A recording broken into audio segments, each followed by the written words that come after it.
नमस्कार दोस्तों, अनुष्ठान क्लास में आप सभी का बहुत बहुत स्वागत है। हम सभी आज सीटेड साइंस पेडागोगी की क्लास में स्टार्ट करेंगे प्रक्रिया प्रविधि। कुछ प्रविधियों के बारे में हमने पीछे पढ़ लिया था, जिसमें प्रयोजना विधि प्रमुख थी। अब हम पढ़ेंगे प्रक्रिया प्रविधि क्या है, इस विधि के क्या गुण हैं और इस विधि के क्या दोष हैं। ठीक है, तो इस प्रविधि को क्या कहते हैं? क्रिया द्वारा सीखना भी कहते हैं। ठीक है, यानी प्रक्रिया विधि में हम क्रिया को ज़्यादा प्रधानता देंगे, यानी जो कार्य करके सीखा जाता है उसको हम बहुत ज़्यादा प्रधानता देंगे। शिक्षा में क्रिया को प्रधानता देने का जो प्रथम श्रेय था वो शिक्षा शास्त्री कमेनियस को था। ठीक है, कमेनियस के अनुसार जो क्रिया करना है वो क्या है? कमेनियस के अनुसार क्रिया करना बालक का क्या है? स्वाभाविक गुण है। आप देखते हैं बालक जो बचपन में होते हैं वो कुछ ना कुछ काम खुद से ही करते रहते हैं, कोई उनको काम सिखाता नहीं है। अतः जो भी शिक्षा प्रदान की जाए वह किसके द्वारा की जाएगी? क्रिया के द्वारा प्रदान की जाए। शिक्षाविद पेस्टोलॉजी ने क्रिया द्वारा सीखने पर क्या किया? बल दिया। साथ में एक शिक्षा शास्त्री हुए पेस्टोलॉजी, जिन्होंने क्रिया द्वारा सीखने पर भी बल दिया। पेस्टोलॉजी के शिष्य कहे जाते हैं फ्रोबेल। ठीक है, और फ्रोबेल ने किस विधि का, शिक्षण विधि का आविष्कार किया? किंडरगार्टन विधि का आविष्कार किया, जिसमें फ्रोबेल ने भी यह माना कि यह खेल और प्रक्रिया द्वारा शिक्षा देने की प्रविधि है। ठीक है, इतनी बात आपको क्लियर हो गई होगी।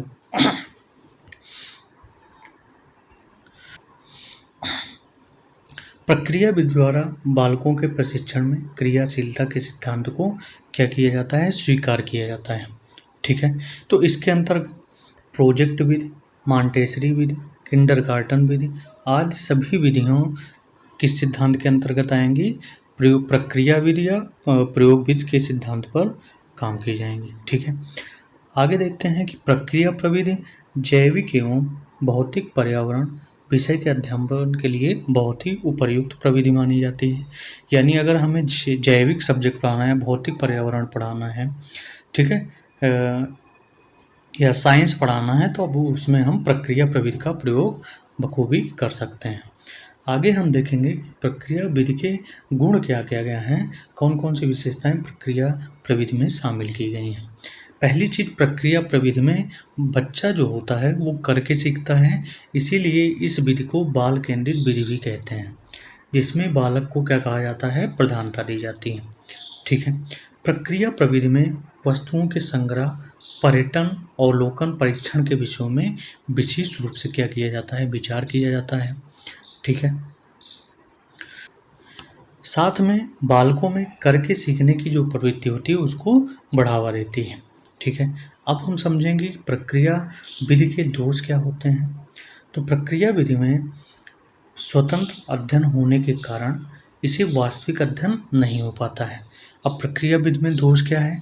प्रक्रिया विधि में स्वतंत्र अध्ययन तो आसानी से हो सकता है, लेकिन वास्तविक अध्ययन का यथार्थ अध्ययन हम नहीं कर सकते हैं।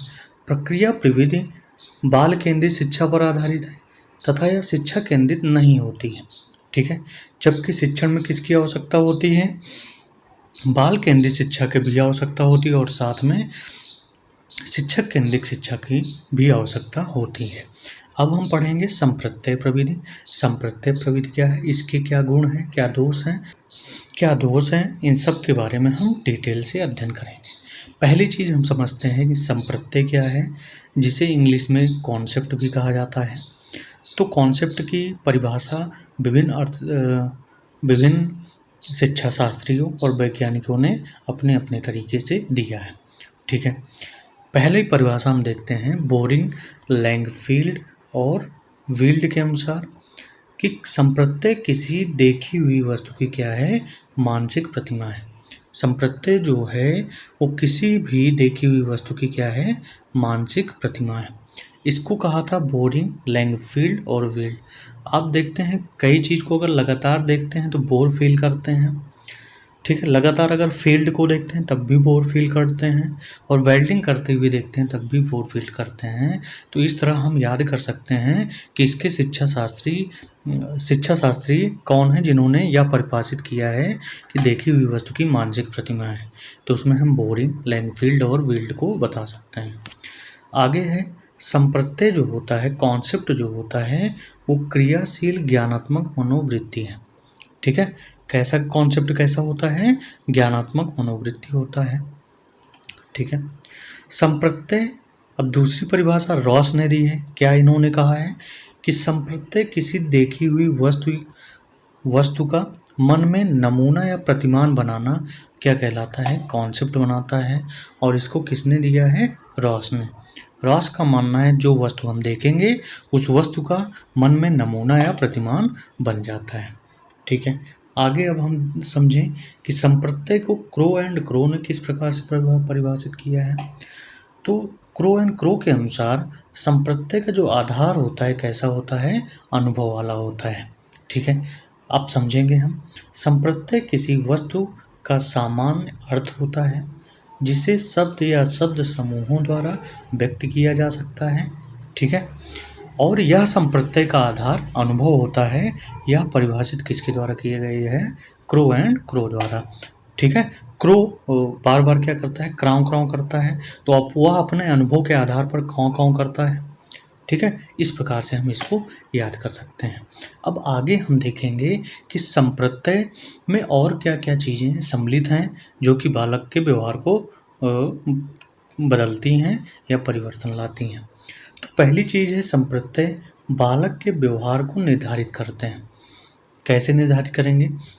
मान लीजिए आपके परिवार का जो कॉन्सेप्ट है, संप्रत्यय है, वो बहुत अच्छा है।